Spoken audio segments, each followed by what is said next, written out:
The air in the opulent lobby of Prosperity Financial Group was usually thick with the quiet hum of power of whispered fortunes and hushed deals. But on this particular Tuesday, that polished calm was brutally shattered. The sound wasn't the gentle clink of coins nor the rustle of important papers. No, it was the sharp, ugly crack of flesh on flesh. A slap. And in that jarring silence, as uniformed officers moved in to arrest her, not the man who had just struck her a profound question hung heavy in the air. Who was this woman? And what unimaginable secret did she hold that allowed her to stand so perfectly still, so utterly composed, even as her world seemed to crumble around her? This isn't just a story about a slap. It's a journey into the heart of systemic injustice, a masterclass in strategic defiance, and a powerful testament to the resilience of a Black woman who used her extraordinary power to dismantle a rotten system from within. This is the story of Naomi Kincaid, the CEO who bought a bank, went undercover, and rewrote the rules of power for herself, for her grandmother, and for every soul who ever dared to dream beyond the walls built to contain them. Get ready, because the truth about power, prejudice, and poetic justice is about to drop. A gasp rippled through the grand hall, a collective intake of breath from customers frozen mid-transaction, their heads snapping towards the commotion.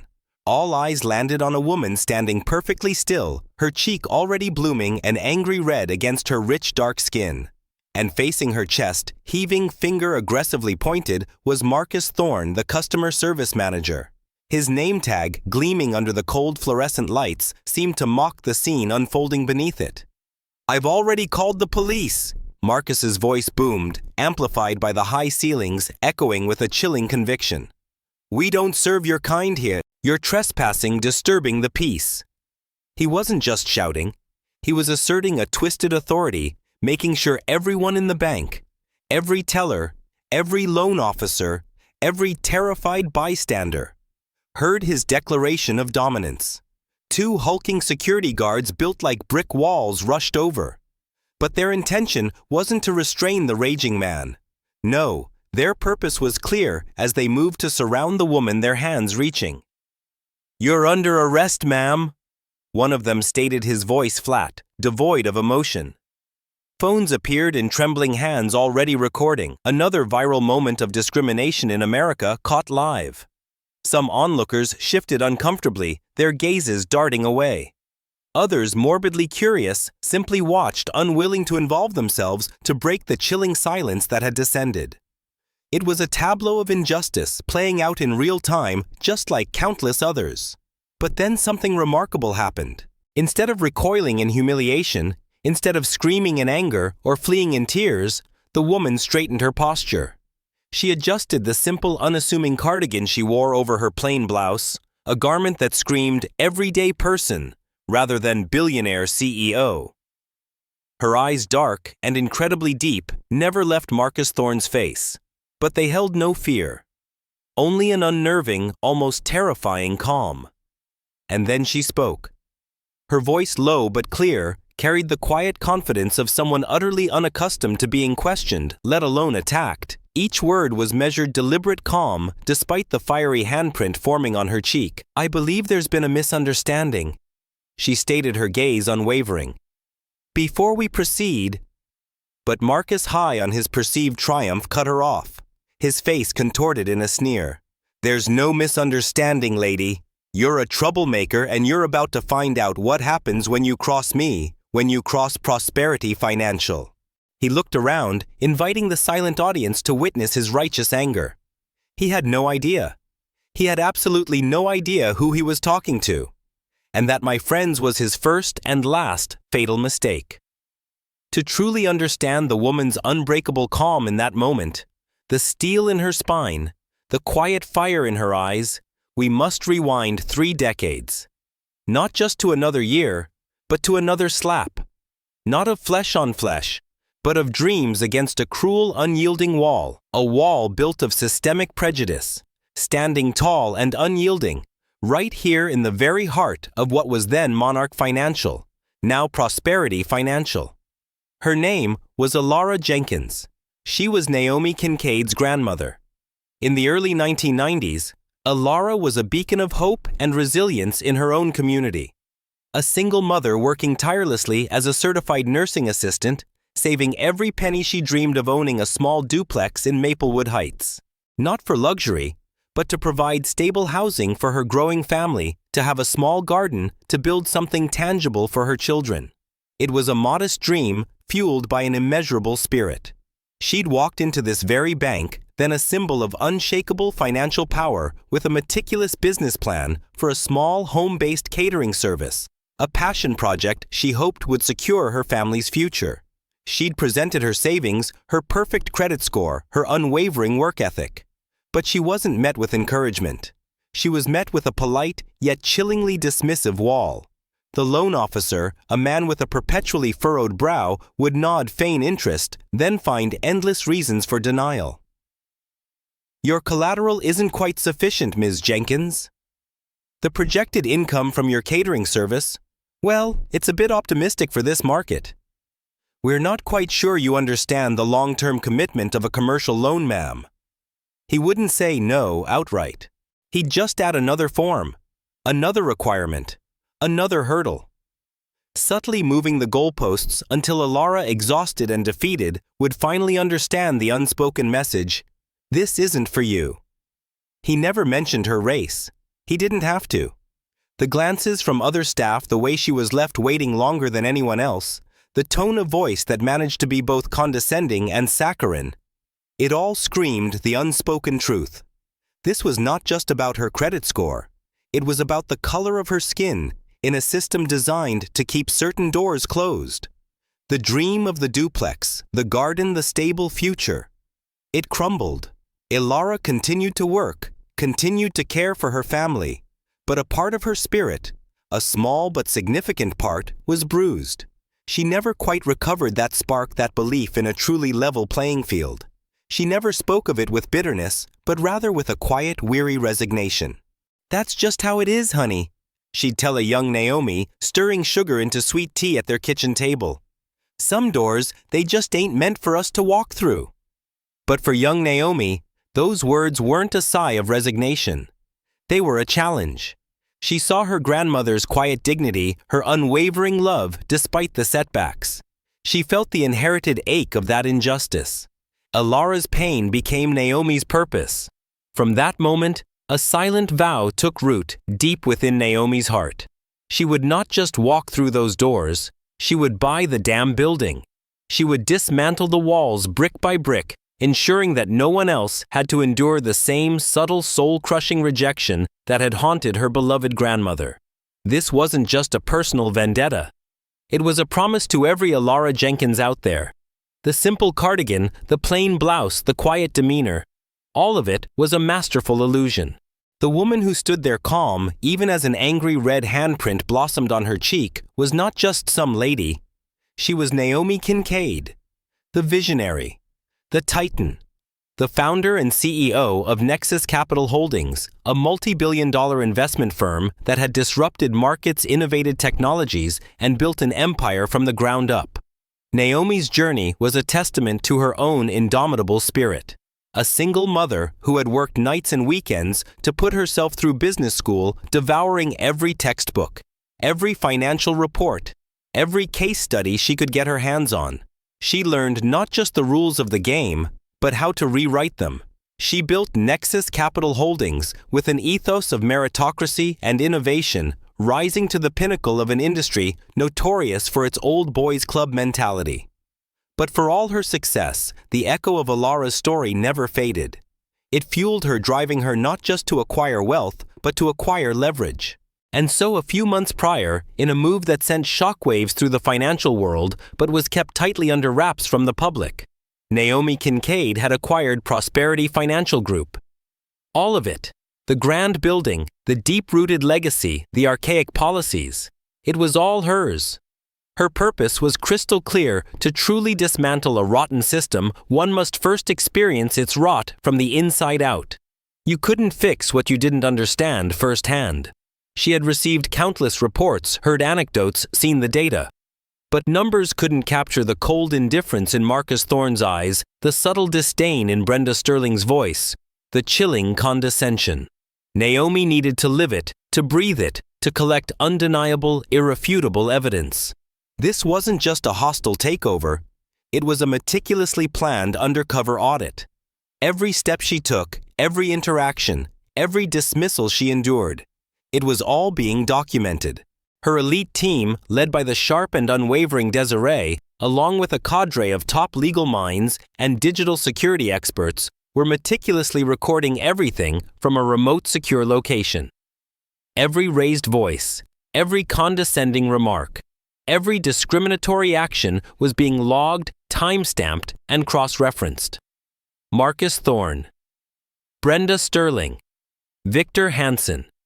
They were all starring in their own tragic downfall, completely unaware that the unassuming woman they disdained was in fact their new CEO. And she was preparing to drop the curtain on their performance. She allowed them to dig their own graves, one biased word, one dismissive gesture, one arrogant slap at a time.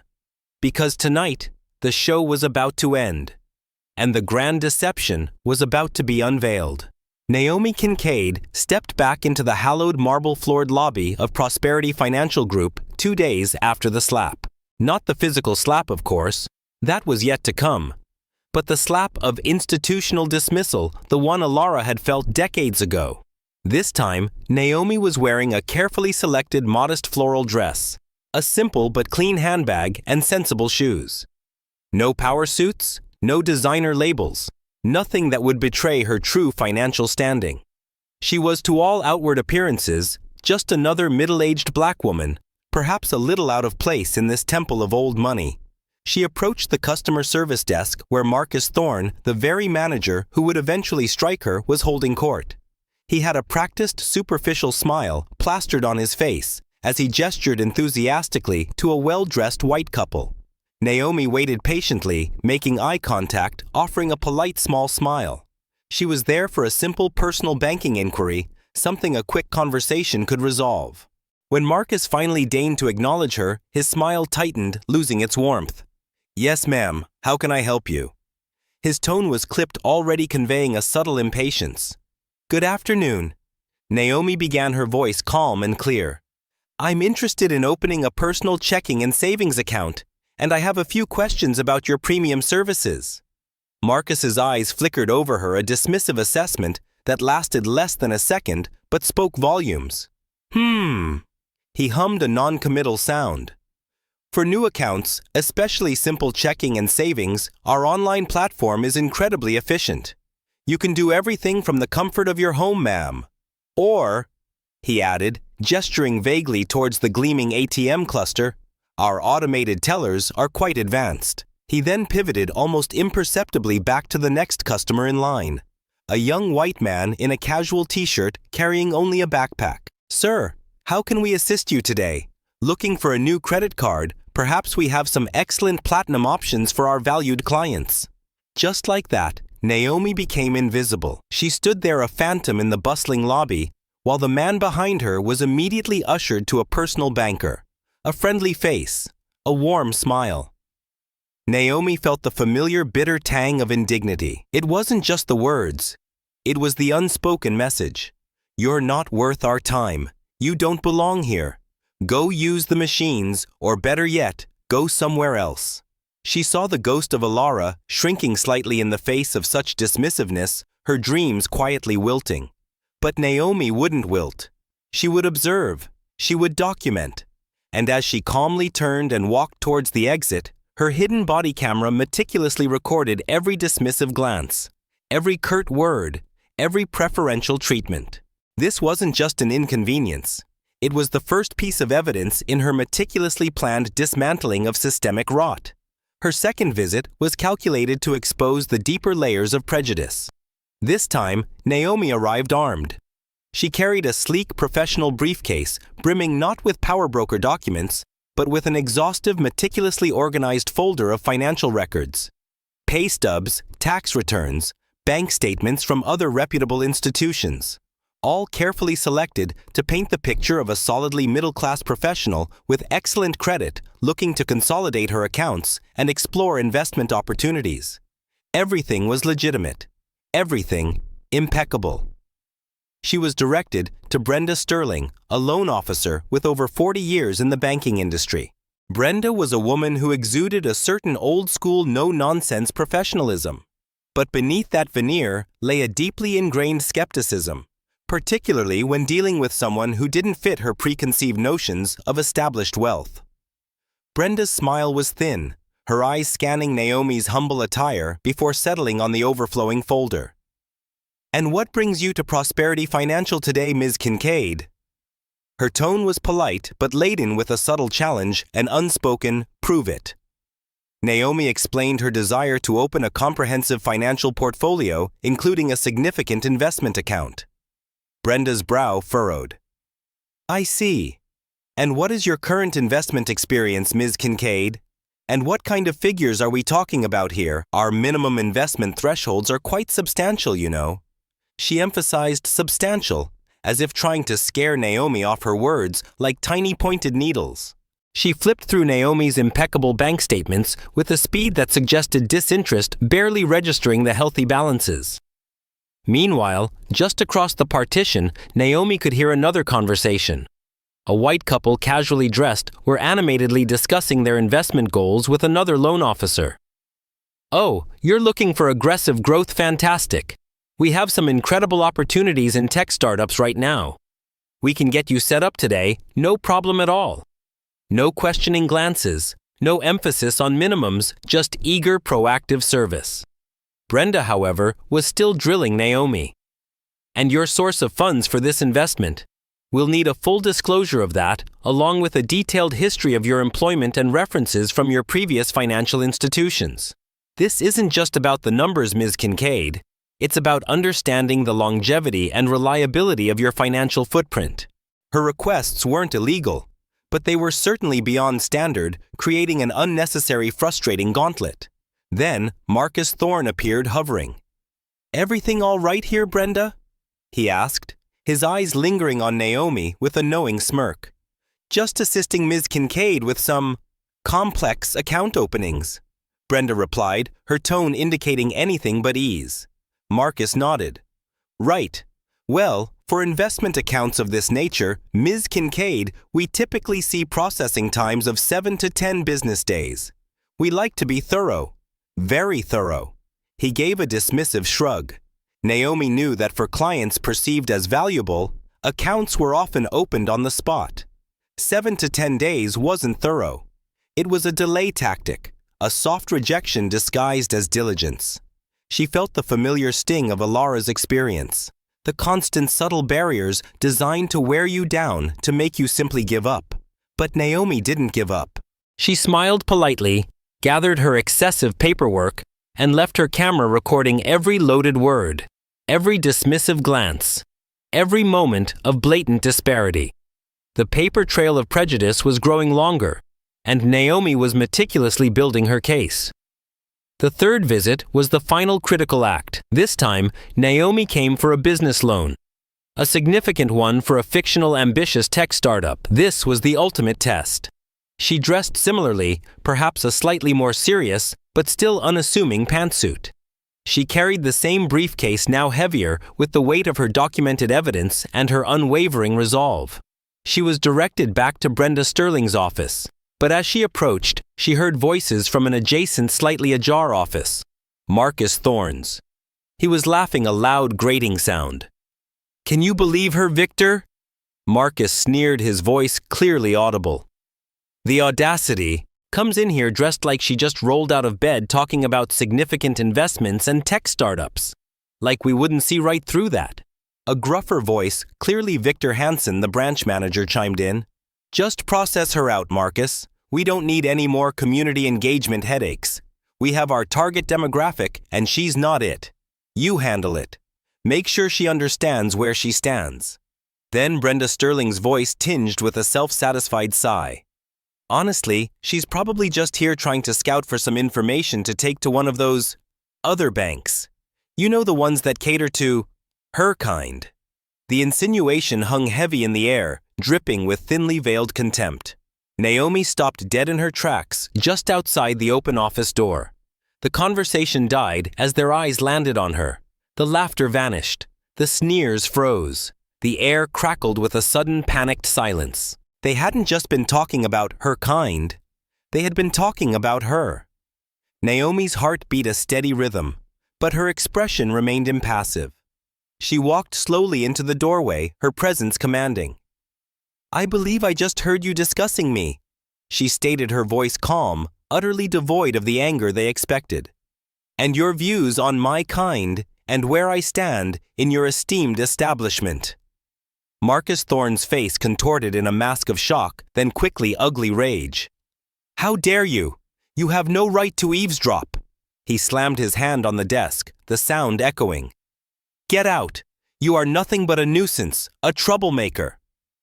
"Am I?" Naomi challenged, her voice rising slightly, but still controlled. "Or am I a potential client, experiencing exactly the kind of systemic prejudice Alara Jenkins experienced 30 years ago, right here in this very bank? Is that what you mean by not her kind? Is that why you asked for excessive documentation, delayed my account opening, and suggested I go to other banks?" That was it. The breaking point. For Marcus Thorne, it wasn't just about being caught. It was about his perceived authority being challenged by a black woman, a woman he had already dismissed, insulted, and demeaned. His face flushed crimson, all pretense of professionalism vanished, replaced by a primal venomous hatred. "You don't belong here," he roared, lunging forward from behind his desk. And in that crowded, elegant lobby, in front of horrified customers and stunned colleagues, Marcus Thorne raised his hand and brought it down with a sickening crack across Naomi Kincaid's face. The silence that followed was deafening, punctuated only by the gasps of the onlookers. Marcus, panting eyes wild, stood over Naomi, who remained standing still. The slap was the final undeniable proof. "I've already called the police," he screamed again, his voice shrill with a mixture of fury and fear. "Get her out of here! Arrest this woman!" The stage was set. The trap had sprung. And Naomi, with a single slow blink, knew her work was done. The veil had been torn asunder, revealing the rotten core beneath. The authorities were on their way, summoned not by her, but by the very man who sealed his own fate. The grand unveiling was about to begin. The sirens wailed, growing louder, closer, until they shrieked to a halt directly outside Prosperity Financial. The heavy glass doors swung open, admitting 2 uniformed police officers. The air in the lobby, already thick with tension from Marcus Thorne's unhinged outburst, became even heavier, charged with a new kind of anticipation. Officer Miller, a seasoned veteran with a weary expression, and his younger partner, Officer Chen, surveyed the scene. Their eyes quickly landed on Marcus Thorne, a visibly agitated white man in a suit, pointing furiously at a calm, composed black woman with a vivid red mark on her cheek. It was a tableau they'd seen countless times, the seemingly innocent victim, the aggressive perpetrator, and the underlying current of accusation that often favored one over the other based on appearance. Their initial assessment, though unspoken, was clear. Marcus was the caller, the one in distress. Naomi was the subject, the potential disturber of the peace. "All right, folks, what's going on here?" Officer Miller asked, his voice firm, immediately taking control. He approached Marcus first, the natural inclination to side with the apparent victim. "Officer, thank goodness you're here!" Marcus exclaimed, practically vibrating with indignation. "This woman, she's been harassing my staff, disturbing our clients, and now she's threatening me. She refused to leave the premises. I had to call you. She's completely unhinged." He gestured wildly towards Naomi, exaggerating his distress. Victor Hansen, the branch manager, materialized beside Marcus, nodding gravely in agreement, trying to project an air of respectable authority. "She was causing quite a scene, officers. We simply asked her to leave." Officer Chen, meanwhile, approached Naomi, her gaze taking in the faint but clear handprint on Naomi's cheek. "Ma'am, is this true? Were you causing a disturbance?" Her tone was neutral, professional, but the question itself carried a subtle weight of assumption. Naomi's composure seemed to irritate Marcus even further. He saw it as defiance, not strength. Naomi took a slow, deliberate breath, her eyes flicking from Marcus's enraged face to Victor's feigned concern. Then to the officers, whose expressions held a mixture of professionalism and ingrained skepticism. She saw the script they were ready to follow, the familiar narrative of a black woman causing trouble in a respectable establishment. She could feel the weight of countless similar moments in history, the untold stories of those who had been silenced, dismissed, or worse. This was her moment, the culmination of decades of inherited pain and months of meticulous planning. She had to let them fully commit to their assumptions. She had to let them hang themselves with their own prejudiced ropes. So Naomi held her tongue for a beat longer, allowing Marcus and Victor to pile on their accusations, to spin their web of lies. She watched them not with anger, but with the cold, calculating detachment of a general observing the enemy's final, desperate maneuvers. Every word they uttered, every false accusation, every attempt to manipulate the situation was meticulously captured by the hidden microphones and cameras her team had meticulously installed. They were digging their own graves deeper and deeper with every self-righteous syllable. And Naomi, the architect of justice, was merely observing, letting the inevitable unfold. Officer Miller turned back to Naomi, his notebook ready. "Ma'am, based on the manager's statement and the disruption here, we're going to need you to come down to the station. You're being placed under arrest for disorderly conduct and trespassing." He reached for his handcuffs. The air in the lobby crackled with anticipation. The bystanders, some still recording, held their breath. This was it. The moment of truth. Naomi looked directly at Officer Miller, her eyes calm but unwavering. "Officer," she began, her voice cutting through the tension, clear and resonant. "Before we proceed with any arrests, I believe there's been a significant misunderstanding. One that I can clarify immediately." She paused, allowing the weight of her words to settle, allowing Marcus and Victor to exchange smug, triumphant glances. This was her stage. Then, she delivered the line that would forever echo in the halls of Prosperity Financial, the words that would shatter Marcus Thorne's world and send shockwaves through the financial industry. "I am Naomi Kincaid." She stated her name not with arrogance, but with the quiet authority of someone who knew exactly who she was. And as of last week, she continued her gaze, sweeping over Marcus Brenda Sterling and Victor Hansen, their smiles slowly fading, replaced by dawning horror. "I own Prosperity Financial Group." Silence. A profound, absolute silence descended upon the lobby so deep you could hear the blood rushing in your ears. Marcus Thorne's face, moments ago contorted in triumphant rage, drained of all color, turning a sickly ash gray. His jaw went slack, his eyes wide and vacant. Brenda Sterling, who had been subtly smirking behind Marcus, gasped, her hand flying to her mouth. Victor Hansen swayed slightly, as if struck by an invisible blow, his carefully constructed facade of authority crumbling into dust. The security guards, caught mid-action, froze their hands, hovering awkwardly. Officer Miller's hand, reaching for his cuffs, stopped dead, suspended in disbelief. Officer Chen blinked, then blinked again, trying to process the impossible words. Then, as if on cue, the heavy glass doors swung open again, and a small, impeccably dressed team entered. Leading them was Desiree, Naomi's chief of staff, her expression utterly serene, carrying a sleek tablet. Beside her, a stern-faced corporate lawyer and 2 data forensics specialists. "Good afternoon, officers," Desiree stated, her voice as smooth as silk. "My name is Desiree Johnson. I'm chief of staff to Ms. Kincaid, the new owner of Prosperity Financial Group. We have all the necessary documentation here, including the deed of acquisition board resolutions and," she added, holding up a small, almost invisible device, "irrefutable audio and video evidence of the past 3 days' interactions within this branch, meticulously documenting instances of systemic racial discrimination, hostile work environment, and assault."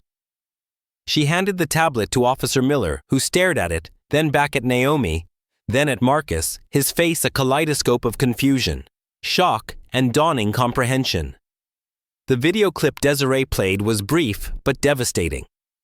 Marcus Thorne's face contorted in rage, his hand swinging the sickening sound of the slap, followed by his chilling words. "We don't serve your kind here. You're making this up." Marcus finally choked out, his voice thin and reedy. a pathetic contrast to his earlier bluster. "This is a setup. She's lying." Naomi stepped forward, her voice calm and firm, cutting through his desperate protest. "No, Marcus, this isn't a setup. This is accountability. And it's not just about one bad manager. It's about a culture of prejudice that has festered here for decades. My grandmother was dismissed by this bank 30 years ago for simply being a black woman seeking opportunity. I came here to find out if anything had truly changed. Clearly it hasn't. Until now, the shift in the room was palpable. The security guards, now fully aware of the seismic shift in power, backed away from Naomi, their faces pale. Officer Miller, his eyes narrowed, looked at Marcus Thorne with a new, colder gaze. "Mr. Thorne," he said, his voice flat, "you're under arrest for assault and potentially civil rights violations. Officer Chen, secure Ms. Sterling and Mr. Hansen for questioning regarding documented discrimination." Marcus Thorne stood paralyzed, then let out a choked cry as the handcuffs snapped around his wrists. Brenda Sterling whimpered, her face contorted in disbelief. Victor Hansen, the branch manager, tried to stutter out an explanation, a pathetic plea, but no one was listening. Justice Swift and uncompromising had arrived. The crowd of bystanders who had been silently recording erupted in murmurs of awe and quiet cheers. A young black man who had moved to intervene earlier now simply watched a slow, satisfied smile spreading across his face. The unraveling was complete. The revelation had landed, and the foundations of Prosperity Financial, built on an unspoken history of exclusion, began to tremble. The true work, Naomi knew, was just beginning. The moment the first bystander's cell phone footage of the slap hit social media before even Naomi's full reveal the internet exploded. But when the subsequent footage showing Naomi Kincaid's calm, almost chilling declaration, "I own Prosperity Financial Group," went viral, the explosion became a cataclysm. News channels hungry for a scandal immediately picked up the story. "Undercover CEO exposes racism in financial sector," blared headlines across the nation. "Billionaire purchases bank to dismantle prejudice," screamed others. The video, raw and unfiltered, played on repeat Marcus Thorne's furious face, the sickening smack, Naomi's unwavering composure, and the stunned, then humiliated expressions of Marcus, Brenda, and Victor, as the truth landed like a meteor. Social media platforms were ablaze. Hashtags like #Naomi Kincaid and #Prosperity exposed trended for days. Opinions were predictably divided. A significant portion of the online world erupted in a chorus of outrage and vindication. Finally, someone took them down. This is what happens when you underestimate a black woman. And for many who had experienced similar subtle forms of discrimination, Naomi's story was a powerful cathartic validation of their own unseen battles. Anonymous stories flooded inboxes and comment sections, tales of denied loans, dismissed applications, and the quiet indignities suffered at the hands of seemingly respectable institutions. But then came the backlash. There were the skeptics, of course, who called it a stunt or overkill, and the defenders of the status quo who muttered about reverse discrimination or political correctness gone mad. Some argued that Marcus Thorne, while wrong for the slap, was a victim of a witch hunt. But the overwhelming tide of public sentiment, fueled by the undeniable video evidence and the sheer audacity of Naomi's strategy, was one of awe-respect and a demand for systemic change. The ripple effect on Prosperity Financial Group was immediate and devastating. Their stock-plummeted clients withdrew funds en masse, and regulatory bodies launched full-scale investigations into their historical lending practices. The institution, once a symbol of stability, was now teetering on the brink of collapse, its reputation irrevocably tarnished. The scandal was no longer confined to the Maplewood Heights branch. It was a national conversation about deep-seated biases in the financial sector thrust into the spotlight by one woman's uncompromising pursuit of justice. The foundation had not just been shaken, it was cracking under the immense pressure of public scrutiny. While the world reeled from the news, there was one person whose storm was far more personal, far more immediate: Caleb Kincaid, Naomi's 16-year-old son. Caleb was a sharp, perceptive kid, deeply proud of his mother, but also intensely protective. When the first grainy videos of a black woman being slapped in a bank started circulating in his group chats, his stomach clenched. He didn't initially recognize his mother, the unassuming clothes, the quiet posture, but the injustice was visceral. "Mom, have you seen this?" He'd texted her, his thumb hovering over the call button, his heart racing with a mixture of anger and dread. "This is messed up. Someone needs to do something." Naomi had simply replied, "I'm on it, sweetheart. Trust me." He trusted her implicitly, but the viral image gnawed at him. Then the full high-definition video of the revelation hit. Caleb was at home scrolling through his feed when a friend sent him a link. He clicked it, curious. The first few seconds played the slap, Marcus Thorne's screaming face, and then his mother's voice, calm, clear, unwavering. "I am Naomi Kincaid, and as of last week, I own Prosperity Financial Group." Caleb literally dropped his phone. It clattered to the hardwood floor, echoing in the quiet house. He stared at the screen, replayed it then again. His mom. His mom owned a bank, and she had gone undercover. A wave of emotions crashed over him. Disbelief, shock, then an overwhelming surge of pride that swelled so fiercely it brought tears to his eyes. But beneath it all, a tremor of fear lingered. What if something had gone wrong? What if they hadn't believed her? What if Marcus Thorne had done more than just slap her that night? Naomi found Caleb sitting on his bed, the news still playing silently on his laptop. He looked up, his eyes wide. "Mom," he breathed, you own a bank, and you let that guy hit you." The disbelief was still evident, mixed with a raw, unspoken concern. Naomi sat beside him, pulling him into a gentle hug. "I know, baby," she murmured, her voice soft. "It was part of the plan. To expose the truth, I had to experience it. To show them what they truly were without any doubt." Caleb pulled back, his brow furrowed. "But why? Why go through all that? Why didn't you just fire them? Or sue them? You're like a billionaire." His young mind grappled with the complexity. He understood justice, but this was a whole other level. Naomi looked into his eyes, a deep, loving gaze that always held boundless wisdom.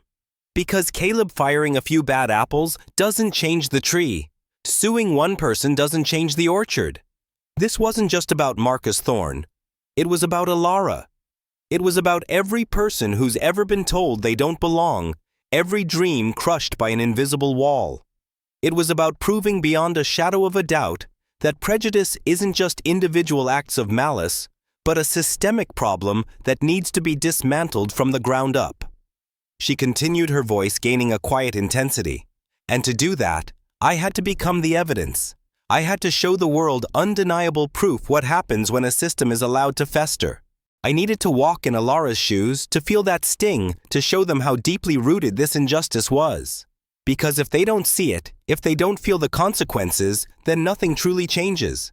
And I want a different world for you, for your children. A world where those doors are open, truly open for everyone." Caleb listened, his initial fear slowly giving way to a profound understanding. He wasn't just hearing a story. He was witnessing history unfold, his own mother at its epicenter. The fear didn't completely disappear, but it was now dwarfed by an immense sense of pride, a deeper comprehension of his mother's unwavering courage and profound sense of purpose. He saw not just a powerful CEO, but a strategist, a protector, a woman willing to endure personal indignity for a greater generational fight. In that moment, he understood that courage wasn't just about fighting back with fists. It was about fighting back with intellect, with strategy, and with an unshakable belief in a fairer future. He was looking at an architect of justice, and it was his mom.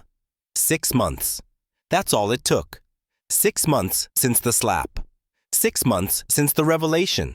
6 months since Naomi Kincaid, the unseen architect, had dropped the mic on the old guard at Prosperity Financial Group. And what a transformation it had been. Walking into the Maplewood Heights branch now was like stepping into a different universe. The oppressive, cold opulence that once permeated the air was gone, replaced by a vibrant, welcoming warmth. The same polished marble floors now reflected not just the gleaming light, but the colorful murals adorning the walls. Art by local artists depicting scenes of community diversity and growth. The old intimidating portraits of grim-faced homogeneous founders were replaced by contemporary dynamic photographs showcasing a truly diverse staff and client base. Instead of hushed formal tones, there was a gentle buzz of engaged conversation of genuine connection.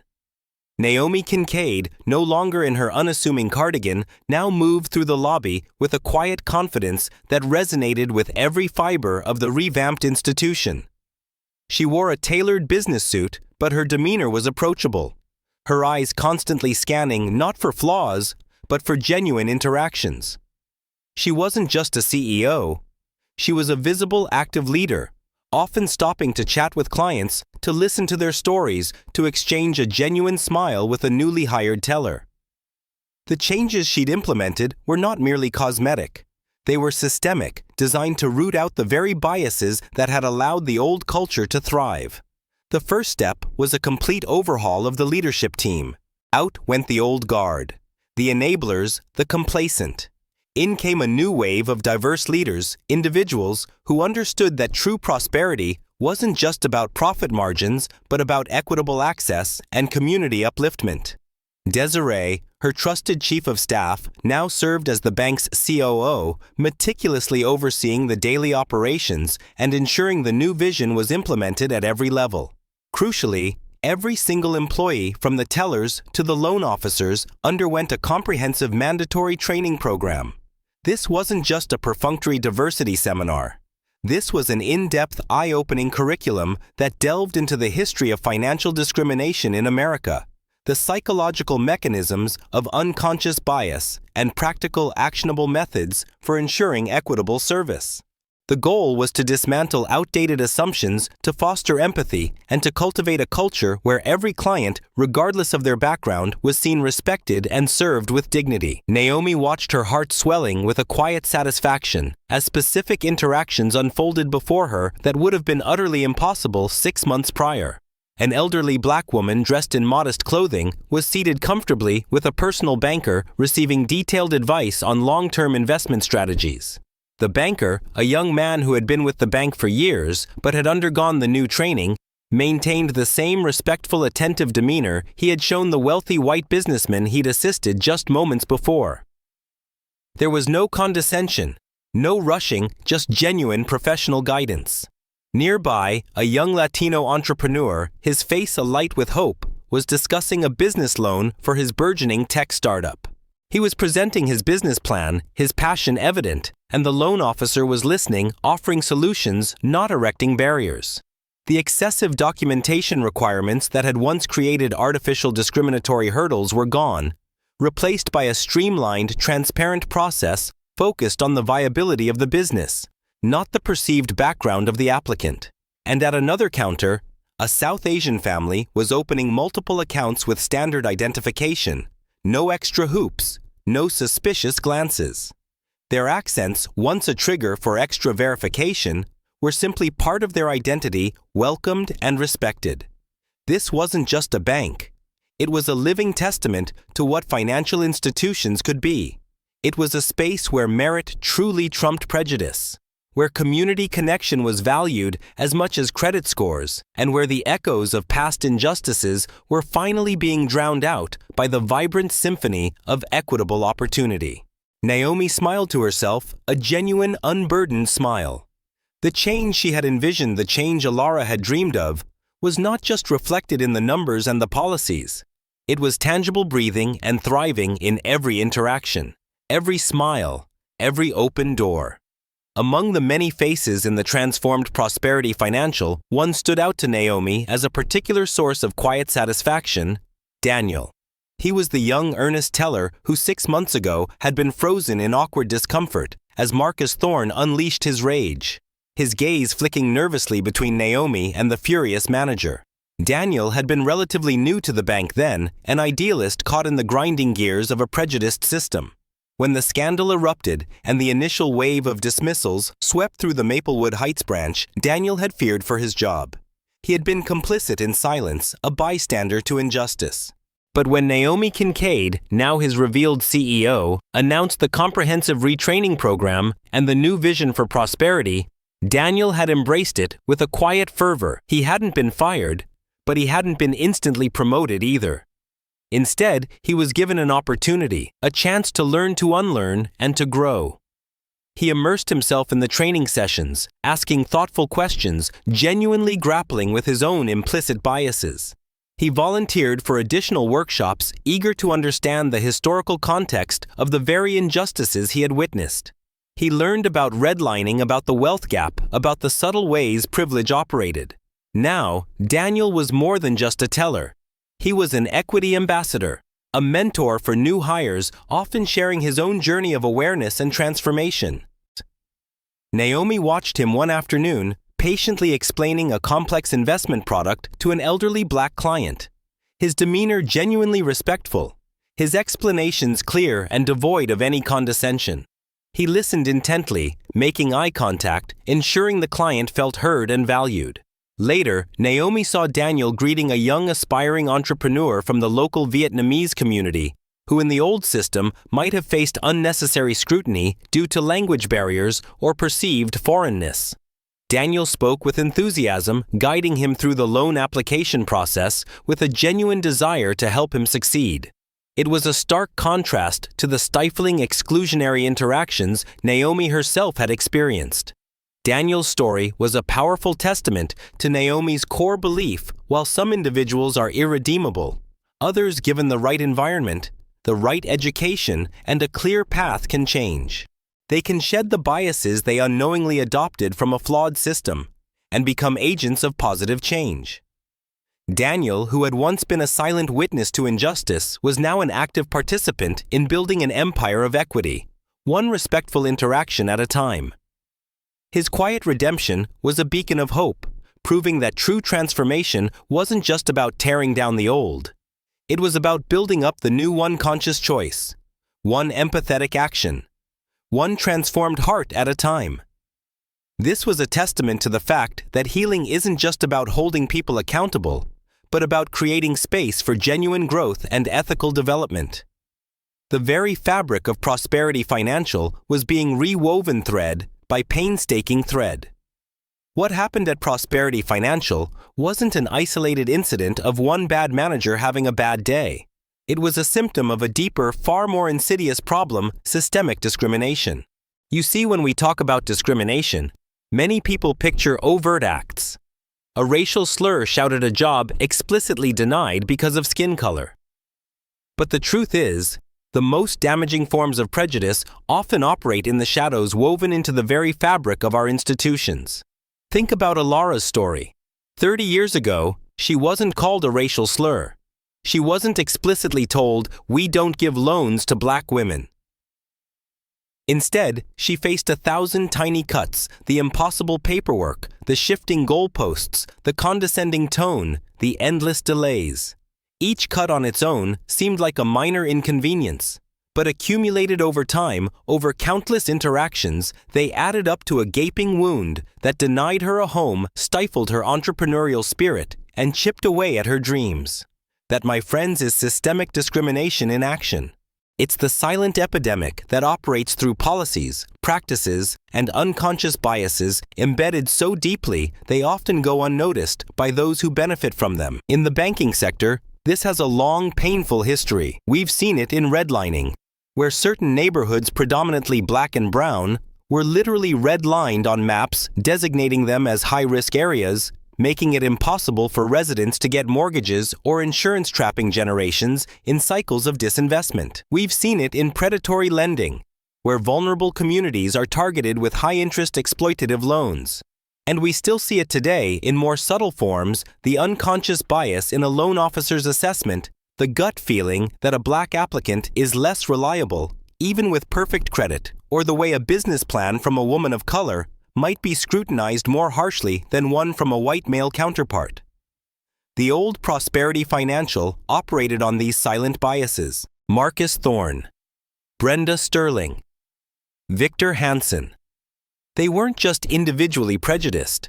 They were products of a system that rewarded their biases, where treating certain demographics with dismissiveness was normalized or at least tolerated for the sake of perceived efficiency or maintaining a certain client profile. They upheld a culture where profit was prioritized over ethical conduct, where the comfort of existing clients superseded the equitable treatment of all. That's why Naomi's approach was so critical. She didn't just target the individuals. She targeted the system that enabled them. She understood that you can remove a few weeds, but if the soil is still toxic, new weeds will always grow. She needed to change the soil itself. Now, for many of us who have experienced injustice, the natural reaction is anger, frustration, even rage. We want to lash out, to scream, to expose the truth right there and then.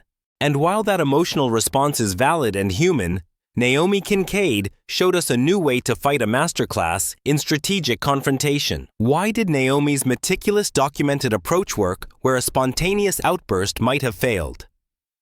Imagine if on her first visit, Naomi had walked in, declared her CEO status, and demanded Marcus Thorne be fired.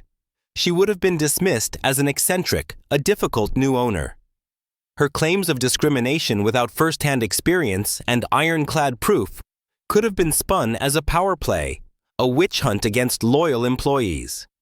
It would have been her word against theirs, and in many corporate structures, the word of the establishment often wins. But Naomi played the long game. She deliberately stripped away her power, her status, her privilege, and stepped into the shoes of the very people the system sought to oppress. She chose vulnerability for the sake of undeniable truth. She allowed herself to be dismissed, to be insulted, to be physically assaulted, all to collect the irrefutable evidence that would dismantle the system from within. This wasn't about personal revenge. It was about surgical, strategic justice. So what lessons can we, the everyday people, learn from Naomi's strategic brilliance when facing our own battles against injustice? 1. Document everything. Naomi knew that emotions are fleeting, but evidence is eternal. In a world where your truth can be denied, having undeniable proof, recordings, emails, texts, notes, timestamps, is your most powerful weapon. If you feel you're being discriminated against, keep a meticulous record. It turns your word against theirs into your evidence against their denial. 2. Understand the system.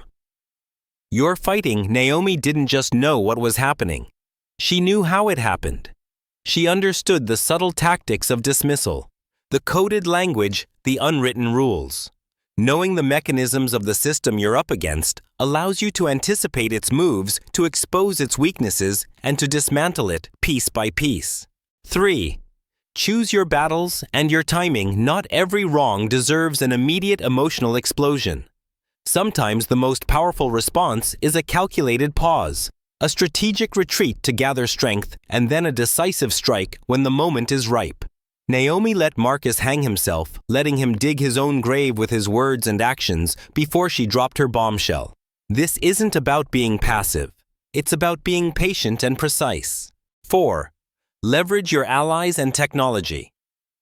Naomi didn't do this alone. She had Desiree, her legal team, her tech experts. In our own lives, that might mean seeking advice from lawyers, civil rights organizations, community leaders, or simply trusted friends who can help you process and strategize. Technology like phone cameras and recording apps can be incredibly powerful tools for accountability. 5. Focus on systemic change, not just individual punishment.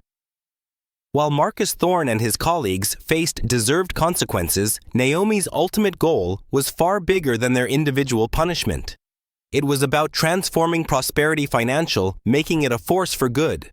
When we face injustice, our ultimate aim should be not just retribution, but reformation, building a better, fairer world for everyone, especially for those who come after us. Many times we are told to be the bigger person, to rise above. But Naomi's story teaches us that being the bigger person doesn't mean being silent. It means being smarter, being more strategic, being more patient. It means understanding that sometimes the quiet, meticulous gathering of truth is the loudest, most earth-shattering roar. It's about turning personal pain into collective power and using that power to build a future that honors the sacrifices of the past. And that, my friends, is a lesson worth internalizing. 6 months after the slap, 6 months after the mic drop moment, Prosperity Financial Group was more than just a rebranded bank. It was a beacon. It was a living, breathing testament to Naomi Kincaid's audacious vision. A concrete example that systemic change wasn't just a theoretical concept, but a tangible reality. The ripple effect extended far beyond the marble walls of the Maplewood Heights branch. Naomi's story, amplified by the viral videos and the ongoing media attention, became a case study in boardrooms across the nation.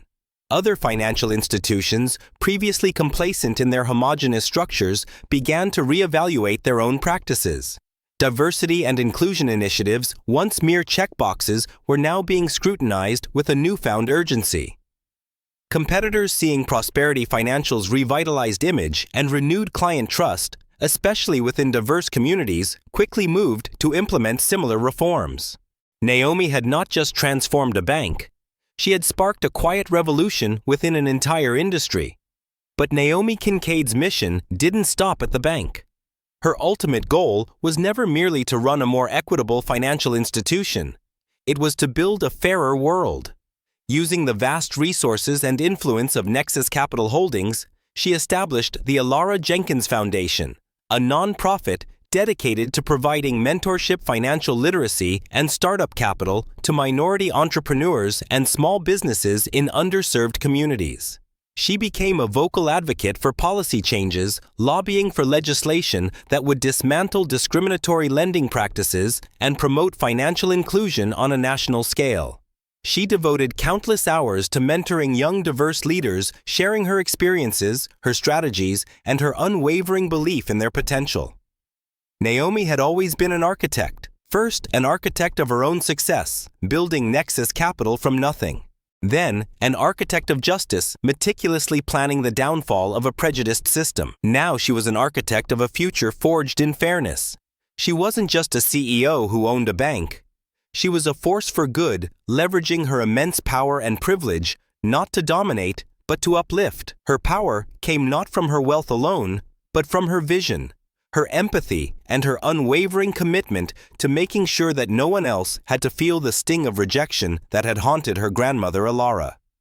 She was, and always would be, the unseen architect.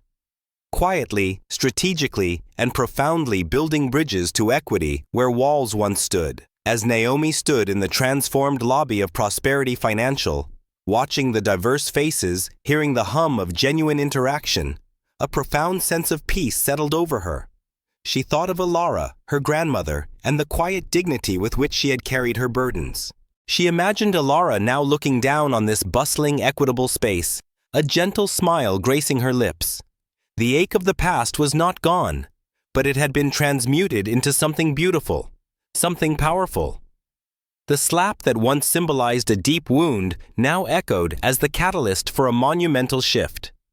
Perhaps you, listening to Naomi Kincaid's story, have felt a similar sting.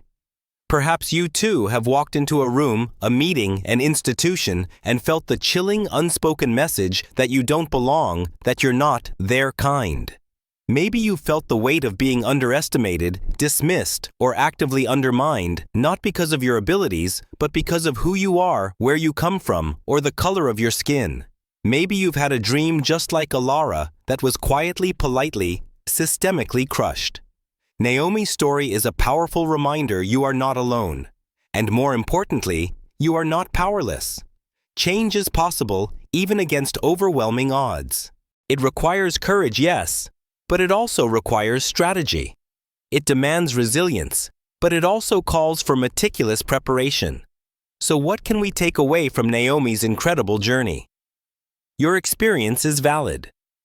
Never dismiss the subtle slights, the quiet exclusions. Your feelings are real, and your experiences are data points in the larger landscape of systemic injustice.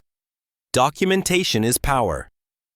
In a world where truth can be obscured, your diligent record-keeping can be your most potent weapon. Strategy over raw emotion. While anger is a natural response, channeling it into calculated action can yield far greater results. Choose your battles and choose your timing. One voice can inspire many. Naomi's singular act of strategic defiance sparked a revolution. Your voice, your stand, your story. It can resonate with others, inspiring a collective movement for change. A building is as important as tearing down. True justice isn't just about holding people accountable. It's about rebuilding, creating new systems, new opportunities, and new pathways for those who were previously excluded. Naomi Kincaid was the unseen architect. She understood that sometimes the greatest battles are fought not with shouts, but with calculated precision. Not with brute force, but with strategic patience. And that the most profound victories are won not just for yourself, but for every person who will walk through the doors you've helped open. Her story is a testament to the fact that courage isn't just about standing up. It's about tearing down the old to build a brand new, fairer foundation for the future. If Naomi Kincaid's story resonated with you, if it ignited a spark of hope or a flicker of determination, then consider this.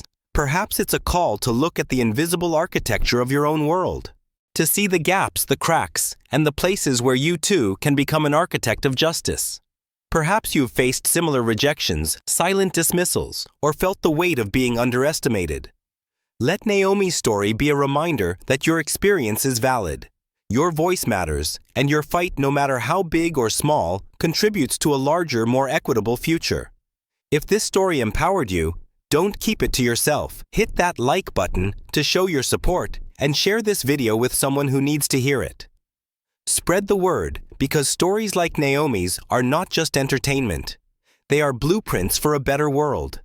And if you want more deeply engaging, thought-provoking stories that expose injustice, celebrate triumph, and empower your spirit, then make sure to subscribe to our channel and hit the notification bell.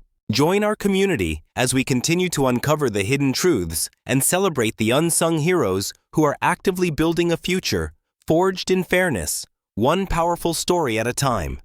Your voice, your engagement makes a difference. See you in the next video.